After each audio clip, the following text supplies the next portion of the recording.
ہدایت کیا ہے؟ ہیا ارات الطریق، ایک تو ہے راستہ دکھلانا، جس کو راہ نمائی کہتے ہیں، نمودن سے دکھانا۔ کسی نے پوچھا کہ میں نے فلاں جگہ پہ جانا ہے، تو ہم نے کہا یہاں سے سیدھے باہر نکل جانا، دائیں بائیں آگے بائی پاس آئے گا، تو آپ یوں ادھر ہو جانا۔ یہ ہے ارات الطریق، راستہ دکھلا دینا، راستہ بتلا دینا۔ اس میں بھٹکنے کے امکان موجود ہے، تھوڑی سی غلطی لگ گئی تو آپ اور سمت بھی نکل سکتے ہیں۔ پھر اگر راستے کے اندر جگہ جگہ دشمن بھی کھڑا ہو تو پھر تو امکان اور زیادہ بڑھ جاتے ہیں۔ تو یہ ارات الطریق کا مفہوم ہے۔ اور ہدایت کا دوسرا مفہوم ایصال الی المطلوب، منزل تک دستے کرم سے پکڑ کے پہنچا دینا۔ تو یہاں دوسرا معنی ہے، اس لیے علماء نے اس کا معنی کیا مجھے سیدھی راہ پہ چلا۔ مطلب کیا کہ سیدھی راہ تو میں دیکھ چکا ہوں، لیکن قدم قدم پہ شیطان اور نفس موجود ہیں جو میری راہ بھٹکا دیں گے۔ مالک تو دستے کرم بڑھا اور مجھے منزل پہ پہنچا دے۔ اللہ اکبر۔ تو یہ ہے ایصال الی المطلوب۔ تو ہدایت کا یہ مفہوم، اور یہاں ہدایت سے مراد وہ ہدایت جو پیغمبروں کے ذریعے سے، کتب کے ذریعے سے اللہ تعالیٰ نے حضرت انسان کو دی۔ ایک فطری ہدایت ہے، جبلی ہدایت، اور وہ اللہ تعالیٰ نے انسان کیا جانوروں کو بھی دی ہے۔ وہ بطخ کا بچہ بھی جب انڈے سے نکلتا ہے تو وہ کسی سے تیرنا سیکھتا نہیں ہے، وہ خود چھلانگ لگا دیتا ہے اور تیرنے لگ جاتا ہے۔ یہ جبلی اور فطری ہدایت اللہ نے اس کو القاء رکھی ہے۔ بچہ پیدا ہوتا ہے تو اس کی زبان ہوتی ہے، بولنا نہیں جانتا، وہ آ کے سیکھتا ہے۔ ہاتھ ہوتے ہیں، پکڑنا نہیں جانتا، آ کے سیکھتا ہے۔ قدم ہوتے ہیں، چل نہیں پاتا، سنتا ہے، سمجھ نہیں پاتا، دیکھتا ہے، پہچان نہیں پاتا۔ یہ ساری چیزیں تدریج سے سیکھتا ہے۔ لیکن بچے نے ماں کی چھاتی سے دودھ کیسے لینا ہے، تو یہ اس کو جبلتاً بتایا جاتا ہے، چونکہ اس کی پہلی ضرورت ہے، باقی چیزیں وہ آ کے سیکھتا ہے۔ اسی طرح خیر اور شر، یہ بھی اللہ تعالیٰ نے القاء کیا انسان کو۔ پیغمبروں نے آ کے راستے اجالے، لیکن اچھائی کیا ہے، برائی کیا ہے، یہ انسان کو پتا ہے۔ کسی کو تھپڑ مارنا بری بات ہے، یہ کہیں سے اس نے نہ بھی پڑھا ہو، کسی نے استاد نے نہ بھی بتایا ہو، یہ اس کا ضمیر بتاتا ہے کہ یہ غلط ہے۔ تو خیر اور شر یہ اندر تمہارا بتاتا ہے، یہ فطری اور جبلی ہدایت ہے۔ فَأَلْهَمَهَا فُجُورَهَا وَتَقْوَاهَا۔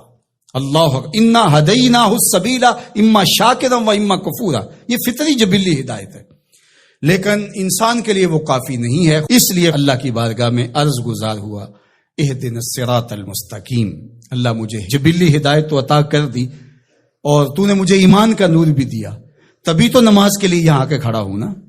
وضو کیا ہے، مسجد میں آیا ہے، لباس پہنا ہے، ہاتھ باندھے ہیں، قبلہ رخ کیا ہے، اور پھر بھی ہدایت مانگ رہا ہے، تو پھر اس کا مطلب یہ ہے کہ یہ استقامت ہدایت پہ مانگ رہا ہے، اور ایصال الی المطلوب والی ہدایت طلب کر رہا ہے کہ جگہ جگہ شیطان موجود ہے، مجھے بھٹکا دے گا، میرے مالک مجھے منزل مقصود تک پہنچا دے۔ صراط مستقیم، سیدھی راہ، اس کا ایک معنی لکھا کہ الاسلام ہے، کہ صراط مستقیم اسلام ہے، مجھے اسلام کا راستہ عطا کر دے۔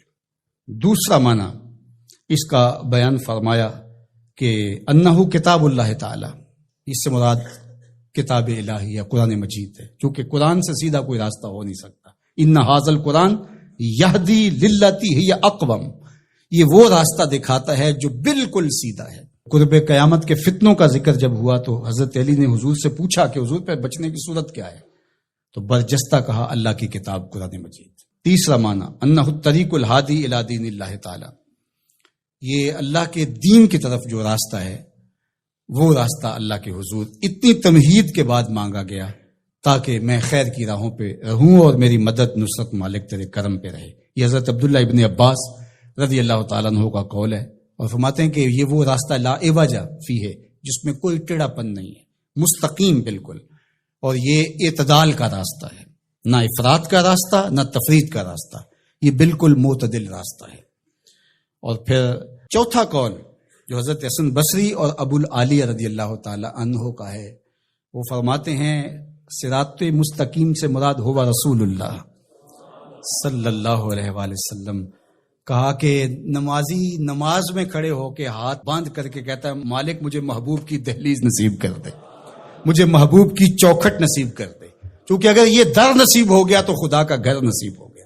بخدا خدا کا یہی ہے در، نہیں اور کوئی مفر مکر، جو وہاں ہو یہیں آ کے ہو، جو یہاں نہیں وہ وہاں نہیں۔